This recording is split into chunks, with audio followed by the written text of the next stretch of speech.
How about those Dallas Cowboys? You know, Stephen A. ain't give us a chance, and my wife ain't give us a chance. My dad's a Cowboys. I said a Cowboys. When my dad's a Cowboys fan, man, he ain't really give us a chance. He kind of did. But how about them Cowboys? And in the event, that we do win the NFC East, I'm pretty sure our second game is going to be against the Giants. So, just know. I'm sorry, I said against the Giants. Our second game in the playoffs is going to be against the Saints. I'm sorry, chapter.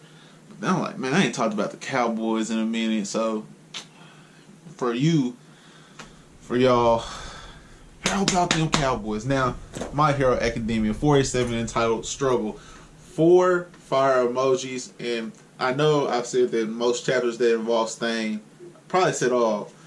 Most chapters that involve Stain are going to be 4-star, 4 fire emoji, 4 ice emoji. It's going to be all of that.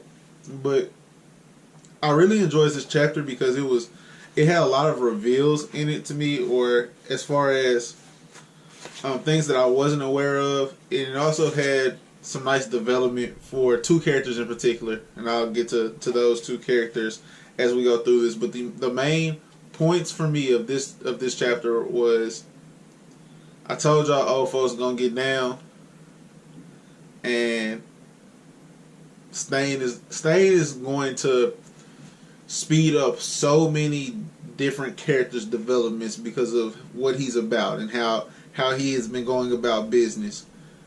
And so when you have a character like that demands that much respect, and he demands respect through panel time, that characters that are involved with him have nothing but growth or shrinkage, where either they don't live up to what that character can put them through, or they grow from it exponentially.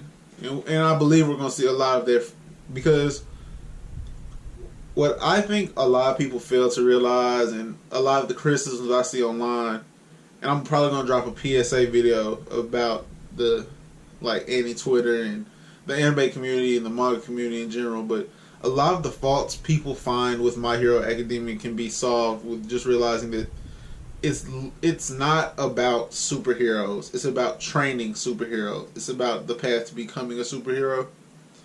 And so when you take out the flaws of learning, because there will never be growth without failure. You can't learn anything if you don't fail to do it early. And so folks saying man, he still does this and he still does this, he's not pro yet. And so, and that's just when I'm spoiled on Twitter, seeing what people are saying, going on anime Twitter accounts, this, that, and the other, and that's besides the point. Shigaraki is going to grow a lot from being around Stain. So is Midoriya, of course, because it's about constant growth, and that's gonna get me off track. My bad on this one. So, Nomu. We started off with All Might. We have All Might's name revealed, by the way, in this chapter. We started off with All Might talking to his friend that's a detective, and basically they're discussing the nomu that came to USJ. And so the nomu is basically 4 people who've been put together, and the detective explains that even though if you were to find a magical way to merge 4 people together, you wouldn't get 4 different quirks. The most dominant person's quirk is what would show up. That's what these people that become one person would be the most dominant quirk. But for the combination of quirks to appear means that it's not only a combination of people, but there's a quirk that can give other people quirks involved in this. Similar to how All Might has been given One For All, where One For All is passed down and is exchanged a certain type of way. Something else like that has created the nomu. And that's going to be important going back. That's going to be important going forward, but it's a nice touch to have back to the USJ arc, which was at least 20 something chapters ago. And I like that recall from Horikoshi. Like that's a sign of not even veteran writing, but being able to tie in different things together. And I don't know how far ahead he's been able to plan his story, but I do know that that's a nice touch to be able to draw back to. Then we fast forward from that to going back to Deku, and he is with the old buddy. I can't think of his name. They just said it too. I don't know. I can't think of old buddy's name, but he talks like All Might, and he has the same mannerisms where he'll act like he's not aware of a situation, or basically he plays dumb to try to see what you know. And it's important that Deku realizes this early on and understands that a lot of the teachings that All Might gives to them are the best that he knows, and the reason he feels like they're the best is because he got them from his best teacher. That goes back to that old saying where imitation is the best form of flattery.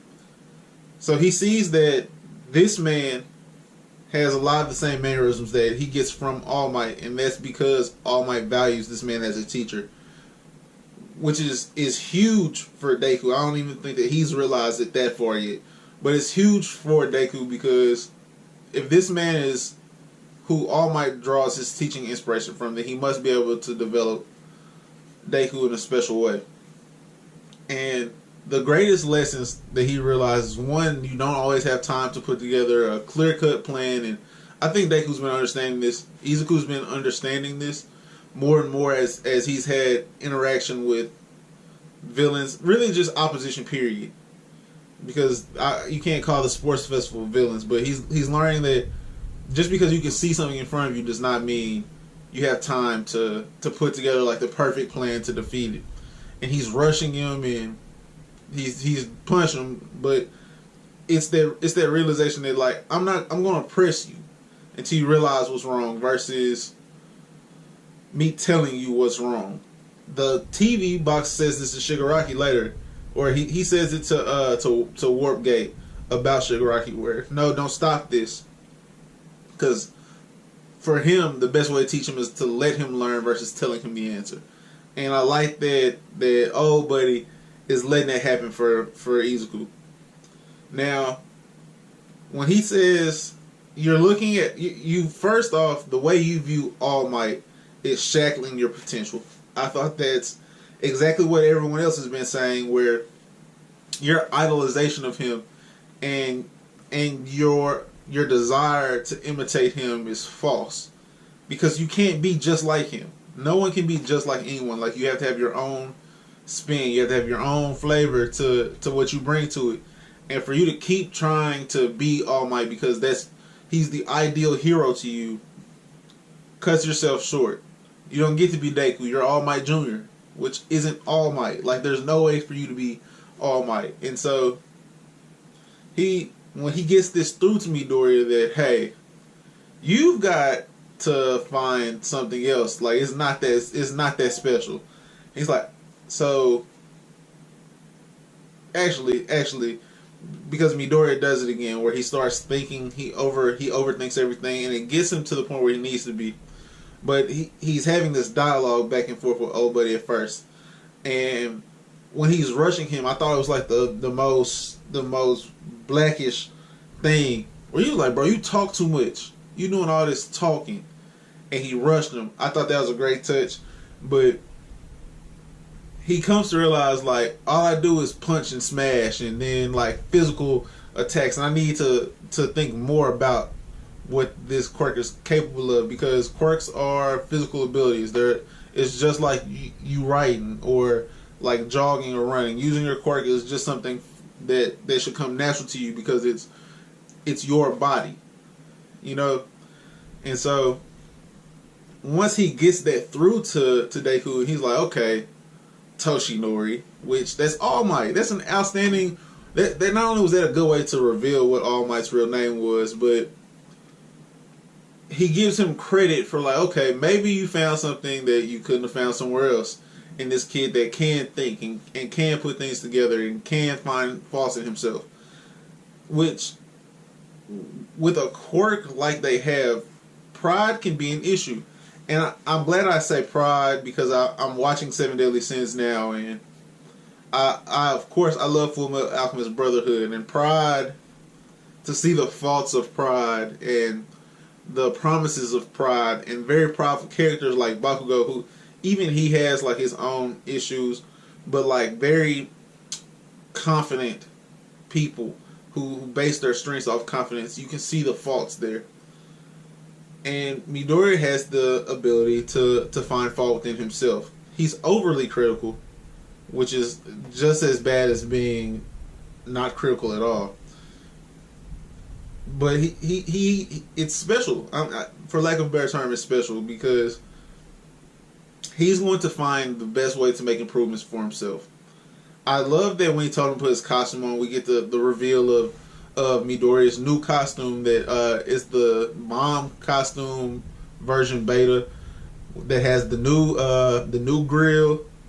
He got the new mouthpiece, and they made a couple changes to his original design while still keeping most aspects of it. And he says, "Oh, so everyone that's like May that's who works for these companies that fix costumes and do hero apparel and this, that, and the other, whoop-de-whoop." I actually like the original version better. I like the sentiment behind the original version better, with the exception of the mouthpiece. I like the mouth guard. I thought that was pretty dope. And it also kind of takes some of All Might's signature smile and hairdo out of his costume. I would have preferred if we were going to go to a next version, he would have left some of that out, but that's still him. You know what I mean? Like that's All Might's such a big inspiration to him that that's always going to be a part of how he operates. But going past that, and Midoriya gets beat up by old buddy and talks about he ready, and the back and forth that old buddy gives him, where he's like, All Might's a novice for picking you, a novice who doesn't understand like what you're doing, and like while he's rushing him and makes him realize and even plays his own game. And he says, how to explain the connection. He says that I've seen you fight from the sports festival and I saw you fight at the tournament, and I saw you in the cavalry battle, and we have the record of you from USJ, and basically the tape's out on you. So everybody that has, like, if you watch football, or they even kind of talk about this in basketball, where like your second year in pro football, people that light up their rookie year, they usually go through a slump their second year because the thing that made them unique to the league, whether it was Cam Newton, who brought like this physical presence to the quarterback position, Chris Johnson, one of the fastest players ever, I believe the first or he's the second fastest player of all time in modern football since the combine began. Their second years they struggled because people were given the opportunity to adjust to them because the tape was out. I've seen what made you successful, and now I can adjust to it. So he's explained to him that you fighting just like All Might. Trust me, there's plenty of tape out there of All Might getting down, but you taking bits and pieces of All Might, so you're not even really like as strong as he is. You're the watered down All Might, but you're a kid. Like, you're still predictable. And him saying those things to him really stood out to me because going back to earlier in the video, and I'm getting repetitive, but you're not him. You gotta switch it up, man. You gotta switch it up. That was a big point of this chapter, honestly. And I believe it was the wake-up call he needed. I like that. I like that he had to come to All Might's teacher, because we have no idea if All Might went through this same issue with his teacher or with his mentor, because they said that he was only there for 1 year. So obviously All Might had some other teachers and drew some other experiences. So who knows like what he had to break from All Might. But through the chapter, when after he wakes him up with this and he tells him like, go clean up the house on my Mr. Miyagi. You clean up the house. I'm finna go to Popeyes real quick. Go get me a 3-piece spicy with red beans and a sweet tea. We go to Ida, and Ida's struggle right now is something that I wasn't really for at the beginning, but I'm understanding as an older brother. I'm understanding like the connection that brothers have, especially when you look up to someone, and in my case, when someone looks up to you. It's impossible not to respect like the revenge factor for Ida, but that's not really his character. Like, he's too straight and arrow to go down a revengeful path. There's a reason why he's being taken down this path, and he's also he's crawling up the wrong tree. Because you're not ingenium. You know what I mean? Like, you're learning how to be ingenium. That's the mantle that he carries. Is you're in school to learn how to be ingenium, a better ingenium, but you're not there yet. And you're going to find the man that dissected the previous one recently. He won't be a hero again. And correct intentions without the correct, I don't even want to say mindset or the correct tools, but he got a little flathead screwdriver. And he trying to, I don't even know how to describe what he trying to do, fighting Stain. Man, nah, alright. Either gonna get washed. he can't get down with him. I don't know how to say it. But speaking of Stain, next part of the chapter is Stain and Tomura and Warp Gate Buddy in the TV screen. And they're all there talking, and he's discussing, Tomura is in his little bar pub or whatever, where he's talking to Stain, and he tells him like what he has going on and his mindset and why he asked him to come, and Stain is like, I was with you for a second, but then I realized that you're the type of person I hate the worst. Like, I hate you the most because you're childish, you're bratty without conviction, and it's at that very moment. Now I'm like, he's about to kill him. This is murder. This is a wrap. And he's like, man, I want to destroy everything I don't like. If I don't like it, I want to destroy it. And going back to earlier where he has to learn from experiences, not from being told the answer. Warpgate asked the TV screen, he was like, should I stop this? Which I believe he was going to get pieced up too. I feel like this man is probably the biggest problem out there right now, because he's murdering pro heroes, not like figuratively murdering, like, you know how we say like, bro, he murdered you. No, he's actually killing people. And so these folks that want to be villains or are trying to be villains, he's really that, and he's really that. And so when I thought that the parallel that's developing between Shigaraki and Midoriya is something that I'm really focused on going forward.